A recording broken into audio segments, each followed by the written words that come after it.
अध्याय 2 श्लोक संख्या 5 अवधूत गीता।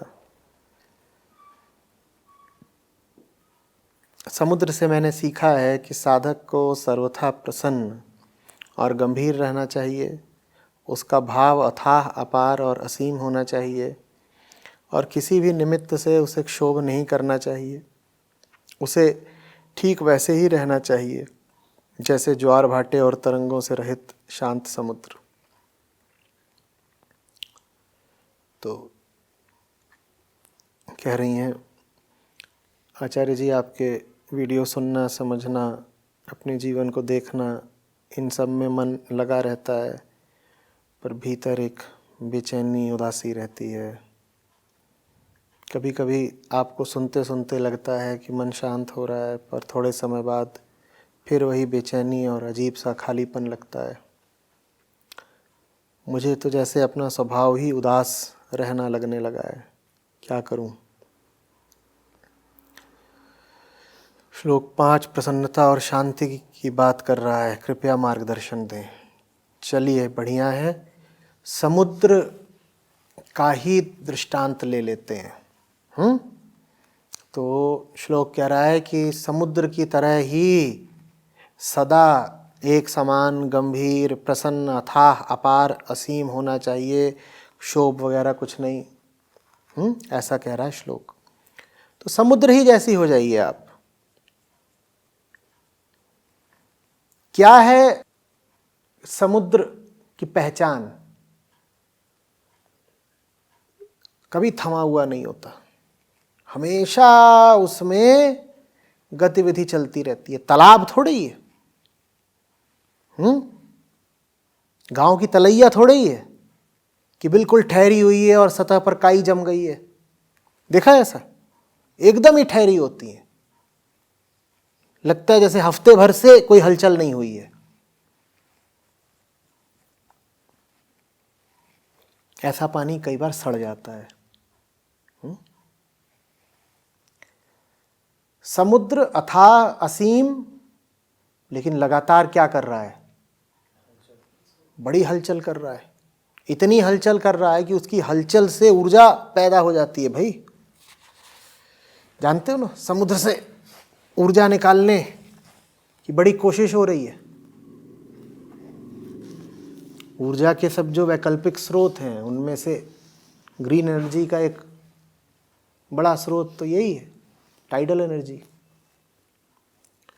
समुद्र में इतनी ऊर्जा भरी है और समुद्र के अंदर अंदर भी न जाने कितनी गर्म और ठंडी धाराएं बहती रहती हैं। जानते हो ना? और बड़ी दूर दूर तक बहती हैं, एक महाद्वीप से दूसरे महाद्वीप तक। इतनी गतिविधि समुद्र के भीतर चलती रहती है। और गतिविधि में शामिल हैं वो अरबों जीव जंतु जो समुद्र के भीतर हिलडुल रहे हैं, अपनी चर्या कर रहे हैं, जीवन पा रहे हैं समुद्र से। ऐसे जीना है। गहराई तो अथाह रहे, लेकिन वो गहराई निष्क्रियता की गहराई नहीं है। वो गहराई ऐसी नहीं है जैसे गहरा कुआं। कुएं में और समुद्र में अंतर है, समझते हो ना? सागर स्थिर दिखता भर है, पर वो जबरदस्त तरीके से सक्रिय है, क्रियाशील। आप कह रही हैं कि आपको सुनते सुनते लगता है आचार्य जी की मन शांत हो रहा है, थोड़े समय बाद वही बेचैनी और खालीपन लगता है। अब आप हर समय थोड़े ही मुझे सुनती रहेंगी। सुन तो इसलिए रहे हैं ना कि जो सुना है उसके अनुसार जीवन में अब कर्म करें। वैसे ही कर्मरत रहिए जैसे समुद्र। गहराई है और गति भी, दोनों बातें होनी चाहिए। बड़ी गहराई है, भीतर समुद्र सी गहराई, और बाहर लहरों सी गति, निरंतर गति। लहरें कभी रुकती देखी हैं? बढ़ती देख ली होंगी, घटती देख ली होंगी, रुकती देखी है कभी? कभी ऐसा होता है कि अब तो लहर है ही नहीं? होता है कभी? और लगे भी कि लहर नहीं तो जरा सा अंदर देखो तो कितना कुछ चल रहा होगा। तो जो सुनती हैं, समझती हैं, सत्र के बाद, संवाद के बाद उसी के अनुसार जीवन आचरण भी करिए। कोई अगर मुझसे संबंध रखता है, मुझसे बातचीत करता है और उसके बाद उसके जीवन में क्रांतिकारी जैसी गर्मी नहीं है, जबरदस्त गति नहीं है, आलस है, शिथिलता है, अकर्मण्यता है, तो इसका मतलब उसने मुझे सुना ही नहीं।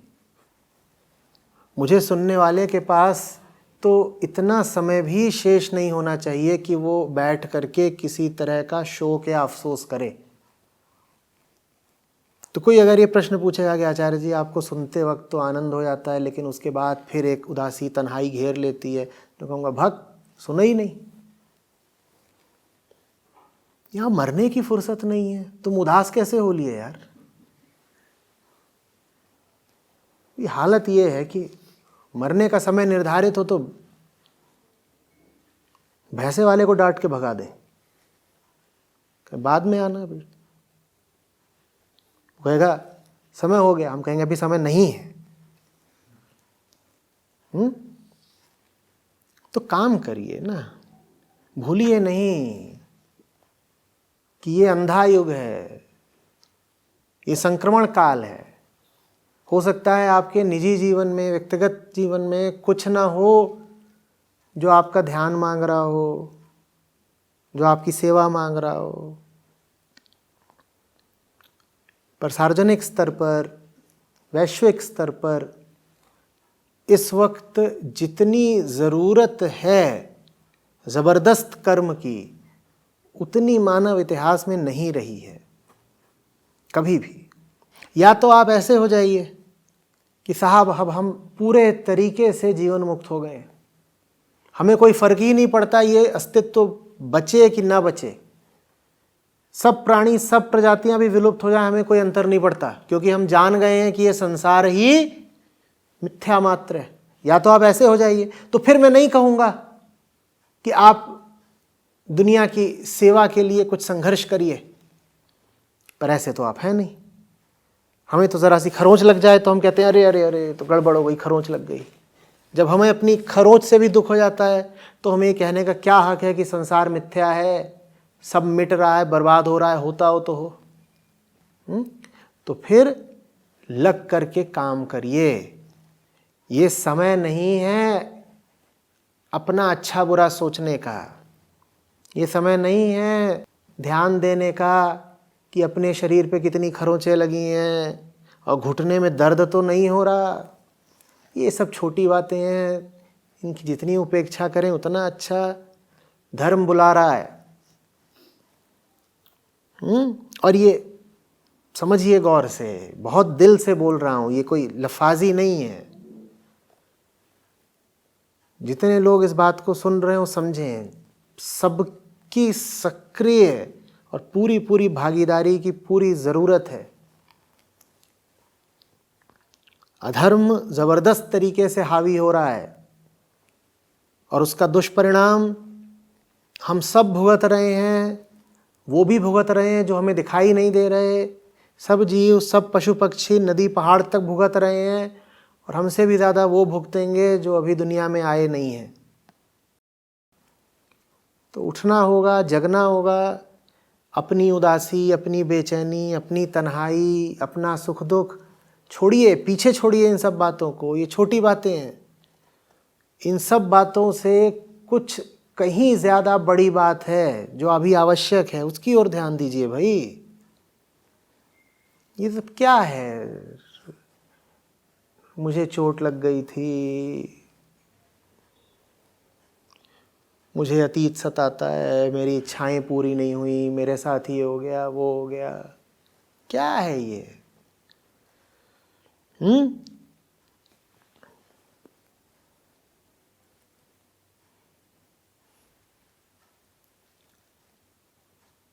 जैसे जबरदस्त युद्ध चल रहा हो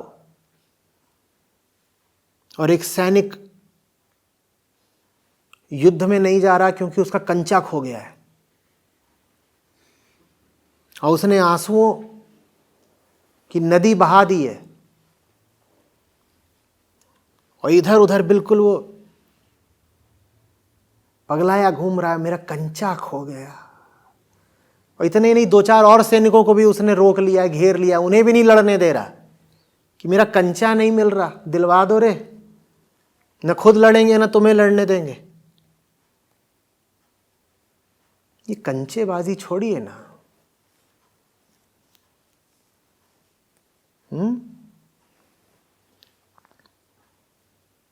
कंचा मिल भी गया तो क्या करोगे? उसे तोप से दागोगे? लड़ाई में काम आएगा, करोगे क्या उसको?